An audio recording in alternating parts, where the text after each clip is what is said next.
ধন্যবাদ আপনাকে। যেমনটি জানেন যে বেগম খালেদা জিয়াকে গতকাল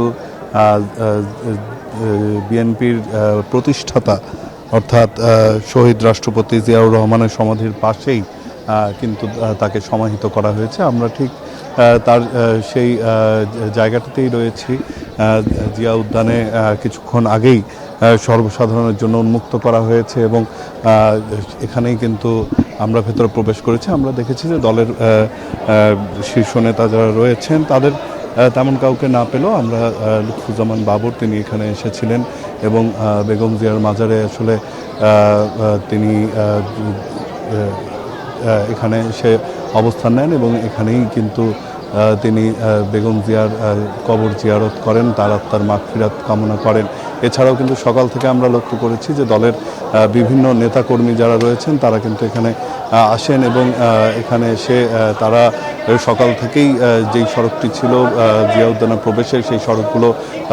বন্ধ করা ছিল এবং সেখানে কিন্তু দাঁড়িয়ে থাকে দীর্ঘক্ষণ, পরে খুলে দেওয়া হয়, ভেতরে এক এক করে প্রবেশ করেন। তারা যেটি বলেছেন যে গতকাল যেই বেগম জিয়ার যেই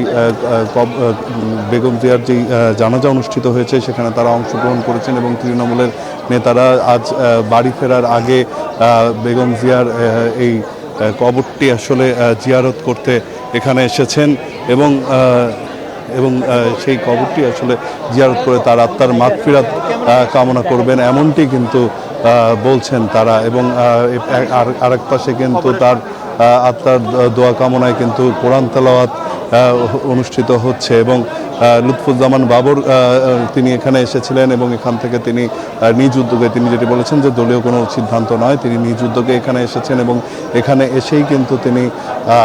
তার কবরটি জিয়ারত করেন, তার মাগফিরাত কামনা করেন। পরে গণমাধ্যমের সাথে কথা বলার সময় তিনি জানান যে বেগম জিয়ার সাথে খুব কাছ থেকে কাজ করার সুযোগ হয়েছিল তার। দেশে যেই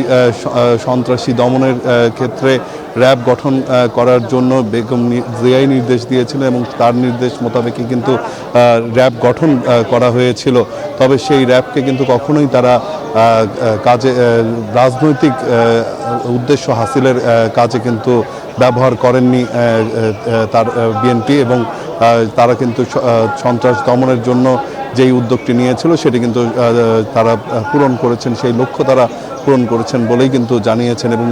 তিনি যেটি বলেছেন যে বেগম জিয়ার চারিত্রিক বৈশিষ্ট্য, তার আদর্শ, তার গুণাগুণ সব কিছুই রয়েছে বিএনপির ভারপ্রাপ্ত চেয়ারম্যান তারেক রহমানের মাঝে এবং সেই আদর্শেই দলকে এগিয়ে নিয়ে যাবেন তিনি এবং আশা করছেন যে আসন্ন এই ত্রয়োদশ জাতীয় নির্বাচন রয়েছে সেই নির্বাচনে জনগণের বিপুল ভোট পেয়ে তারা দেশের হাল ধরবেন এবং তাদের যেই তারেক রহমানের যেই পরিকল্পনাগুলোর কথা বলেছেন দেশের জন্য, দেশবাসীর জন্য, মানুষের যাতে অর্থনৈতিক মুক্তি পায় সেজন্য কিন্তু সেই